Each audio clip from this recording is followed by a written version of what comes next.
Hi, welcome to Storytime. Today's Storytime is going to be some of my favorites. I wonder if some of you know these books or if they're new to you. The first book is called Cricktor. Ooh, and it's by Tomi Unger. And what do you think it's about? Can you see? A snake. Do you know I actually like snakes? A couple years ago at Moon Park, I got to hold a boa constrictor. It was so cool. I don't want to find one in my house, but I do think snakes are awesome. So this is called Cricktor. Let's see if you like it. Once upon a time, in a little French town, lived an old lady whose name was Madame Louise Bedot.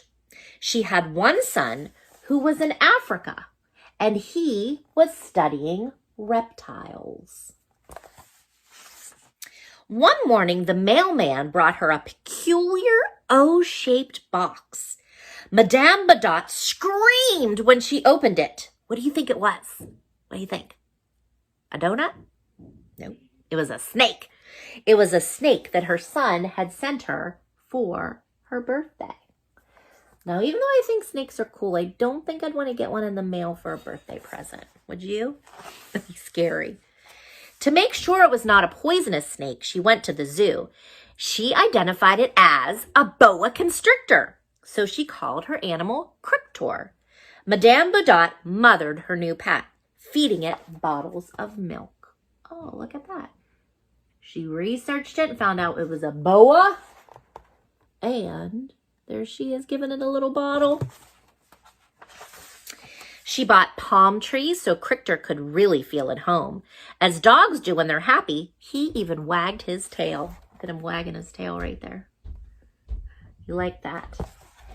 Well-fed Cricktor grew longer and longer and stronger and stronger.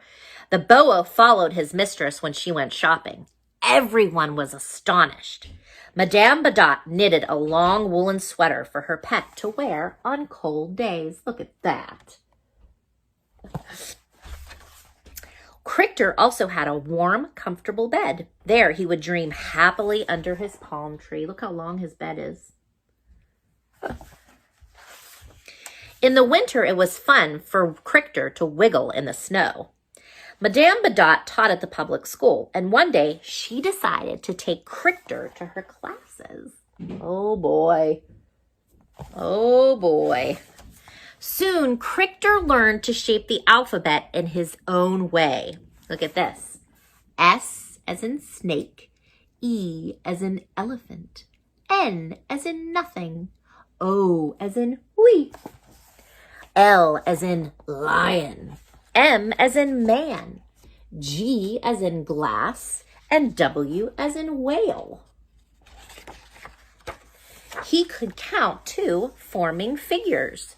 2 for your hands, 3 for the 3 little pigs, 4 for the 4 legs of a dog, 5 for your 5 fingers, 6 for the legs of a bug, 7 for the 7 dwarves, and 8 for the arms of an octopus. The boa liked to play with little boys and little girls too.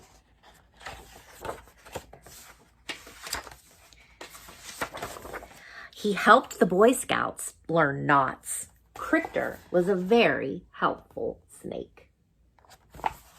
He is pretty cool, don't you think?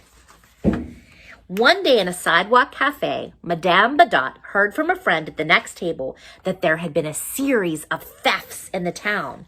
That very night, a burglar broke into her apartment. Oh no. Madame Bedot was gagged and tied to a chair when the faithful boa awoke and furiously attacked the burglar. The villain's terrified shrieks awoke the neighbors. Look at that. Ah! Cricktor remained coiled around him until the police arrived. Cricktor saved the day. For his bravery, a nice medal was awarded to the heroic snake. And Cricktor even inspired the local sculptor to make a statue in his honor. Look at that. Look at that cool Crichter statue. And the city dedicated a park to him. Loved and respected by the entire village, Crichter lived a long and happy life. The end. Did you like that story? I loved Crichter when I was little. Oh, I hope that you liked it too. And you'll have to check it out again when the library opens, so you can take it home and read it again. Okay, and we're going to see another of my favorites, and this is another animal story. This is called A Color of His Own, and this is by Leo Leone. What kind of animal do you think that is? Do you think it's a bird? Do you think it's a lizard? What do you think it is? What do you think it is? Let's see. Parrots are green. Goldfish are red or orange, right? Elephants are gray. Pigs are pink. All animals have a color of their own. Except for chameleons. They change color wherever they go. Look at that, green and yellow and blue and purple. On lemons, they are yellow. In the heather, they are purple. Heather is a kind of flower, kind of plant. And on the tiger, they are striped. Look at that. One day, a chameleon who was sitting on the tail of a tiger said to himself, "If I remain on a leaf, I shall be green forever, and so I too will have a color of my own." With this thought, he cheerfully climbed on to the greenest leaf. But in autumn, what happened? The leaf turned yellow, and so did the chameleon. Later, the leaf turned red, and so did the chameleon. And then the winter winds blew the leaf from the branch, and with it, the chameleon. The chameleon was black in the long winter night. But when spring came, he walked into the green grass, and there he met another chameleon. He told his sad story. "Won't we ever have a color of our own?" he asked. "I'm afraid not," said the other chameleon, who was older and wiser. "But," he added, "why don't we stay together? We will still change color wherever we go, but you and I will always be alike." And so they remained side by side, and they were green together, and purple, and yellow, and red with white polka dots. And they lived happily ever after. The end. Do you remember when we had a chameleon at the library? Her name was Beatrix, and she didn't change colors quite that much. She changed, sometimes she was bright green, sometimes she was pale green, sometimes she had stripes, sometimes she had spots. She never had red polka dots though. And I don't think she ever turned purple or yellow, but she did turn lots of different colors, and she was super cool to watch.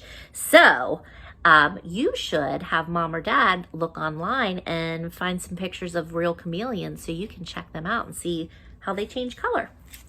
All right. I have one last story for us today, and this is one of my favorites, and you guys are going to know this story, I bet, or at least know the star of the book. Who is that guy? Do you know who that is? Is that Grover from Sesame Street? This is the monster at the end of the book, starring lovable, furry old Grover. All right, he says, "Hello, everybody." Okay. On the first page, what did that say? Did that say there will be a monster at the end of this book? What did that say? It did? Oh, I'm so scared of monsters. Shh. Listen. I have an idea. If you don't turn any pages, we'll never get to the end of this book. And that's good because there's a monster at the end of this book. Please don't turn the page. What should we do, guys? He doesn't want us to turn the page. Look how scared he is. What should we do? I'll just put the book down. We shouldn't read. He's scared. Okay, I'll turn the page. All right. You turned the page!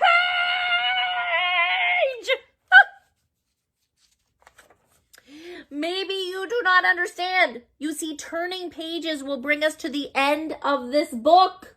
And there's a monster at the end of this book. But these ropes here, this will keep you from turning pages. See, I am tying the pages together so you cannot. You turned another page! You don't know what you're doing to me! Now, stop turning pages. I'm going to turn the page. There. I, Grover, am nailing this page to the next one so that you will not be able to turn it and we will not get any closer to the monster at the end of this book. Ha! Ha! Ha! Ha! Ha! All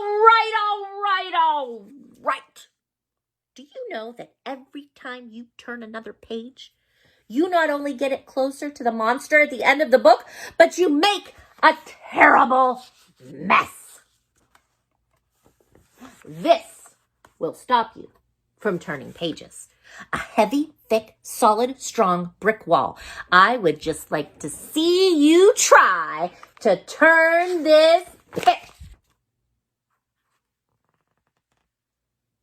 Do you know that you are very strong? I am pretty strong. The next page is the end of this book, and there is a monster at the end of this book. I am so scared. Please don't turn the page. Please.